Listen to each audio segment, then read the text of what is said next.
Hey yo, it's Dadscap and welcome to Market Pulse. This week the player count barely decreased compared to last week, only a 0.29% drop and an average player count holding above 960k. Meanwhile, the market cap continued to surge past its all-time high, reaching a new high of 4.4 billion and growing by 5%.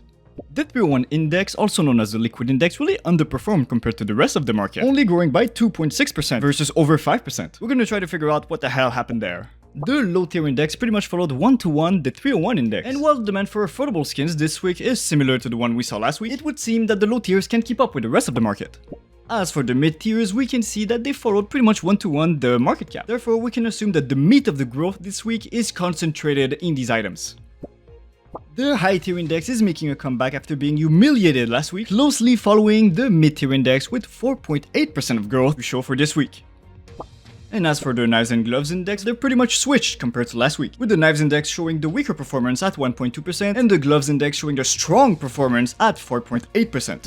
And surprisingly enough, it would seem that the demand for extra cosmetics has exploded this week, with agents growing by over 5% and charms growing by over 6%. And finally, for the cases index, we can see that the demand for 2020 to 2022 cases has slightly increased this week, while the demand for 2016 to 2019 cases just collapsing. Therefore, the market pulse this week is slowing a little bit.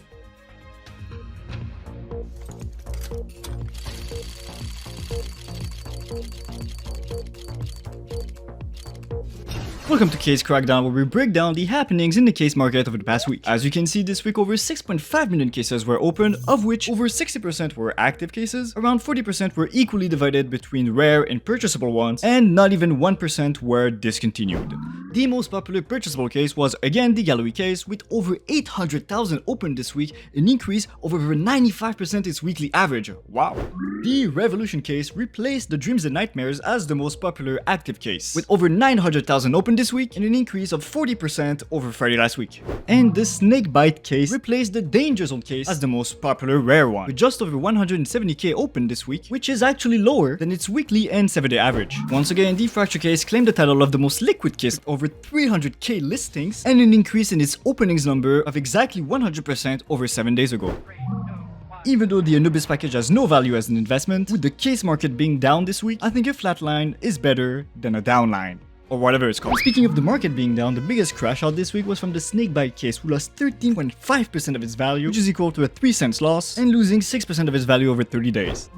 And as for Dadscap's pick of the week, I've decided to go with the Breakout case, because it holds the original butterfly knives, which are guaranteed to stay popular, and this case is a must-have in any case investment portfolio. If you want to stay informed of the weekly happenings of the CS2 market, don't forget to like, subscribe, and hit that bell in the face. Thank you.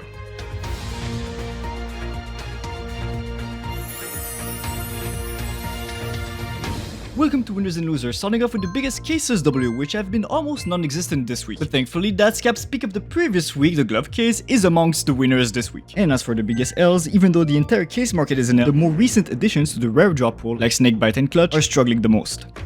As always, the case of the biggest winners of the playskins this week, but we can also see that M4s are still recovering from the price drop, so maybe there's a flipping opportunity there. This is the second week that features the Ob Crackdown in the loser playskins. I'm sorry if you own that skin, but apart from that, I don't see any meaningful trend on that list. Oh yeah, high tier knives are dominating this week. They're dominating, but they're also following each other, showing that the demand exists for high tier knives as a class. It's worth noting that a desirable skin like the Gamma Doppler doesn't save an undesirable knife like the Huntsman, no offense, from losing value. OG gloves are continuing their rise this week, with the Specialist Glove, Emerald Web, and Crimson Kimono rising over 20% in a single week. Okay, so I'm not sure exactly how that happened, but like the two biggest losers this week were amongst the 3 biggest winners last week. So Emerald Web Gloves owners, be careful. What's funny about the pistols market is that you need a degree in like quantum physics to understand what the hell is going on. I have no idea why those 3 rose 14% in a week, but they did. As for the losers, the CZ Victor is continuing his downtrend after being price manipulated, and the other 2 seem to be just market fluctuation, so nothing to signal.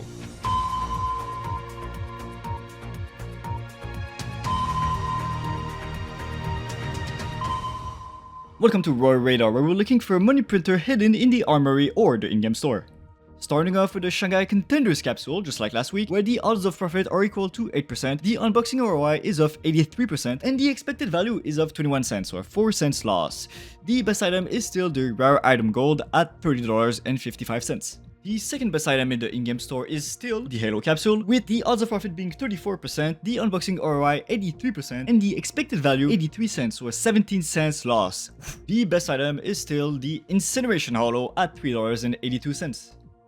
And the best ROI that the in-game store has to offer is the Boardroom capsule, with odds of profit being 19%, unboxing ROI 87%, and expected value 87 cents, so a 13 cents loss. The best item is the Infinite Diamond Holo at $5.58.